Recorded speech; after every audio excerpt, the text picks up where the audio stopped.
So guys, সর্বপ্রথম দেখে নেই আজাদ ভাই আমাকে একটা চ্যালেঞ্জ দিয়েছে, সেটা নাকি আমি কমপ্লিট করতে পারবো না। তো চলো চ্যালেঞ্জটা কি দেখে আসি। ওকে, তো নেক্সট গাড়ি দিয়ে 10 কিল করে দেখাও, জানি পারবা না। আজাদ ভাই তুমি হয়তো ভুলে গেছো যে আমি কি লেভেলের প্রো ড্রাইভার, দেখো কিভাবে কিল করি।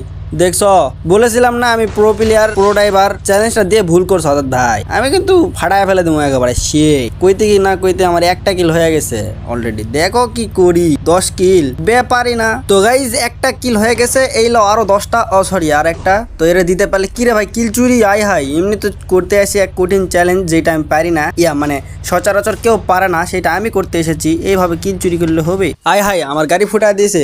আয় হাই আজাদ ভাই, এটা কি চ্যালেঞ্জ দিলা?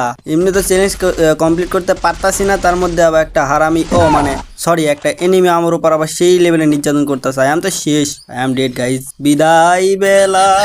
ওরে বাবার এত ঘোড়া ডিম বারা, চ্যালেঞ্জ তো কমপ্লিট হলোই না, উল্টে আরো এনিমি আমার কইরা দিল, চিপাই লিয়ে যায়। মানে লুট বক্স কি ভাবো যে তোমরা, মানে কি বলবো। এই যে হ্যালো আজাদ ভাই, তোমার কাছে আমার একটা কোয়েশ্চেন ভাইয়া, তুমি কেমনে জানলে যে আমি চ্যালেঞ্জটা কমপ্লিট করতে পারবো না? তুমি কি দেখেছিলে যে আমি বট, মানে আমি তো বটই, মানে তুমি কি আমার লুকে লুকে কি গেম পেলে দেখেছো নাকি? কমেন্টে জানাও তো ভাইয়া, তুমি জানলে কিংকে, মানে তুমি জাদুকর। I know you magician. তো গাইজ, আজাদ ভাই একাই চ্যালেঞ্জ দিলে হবে? তোমাদেরকেও চ্যালেঞ্জ দিতে হবে। চ্যালেঞ্জ দাও, পাঠায় ফেলে দেবো।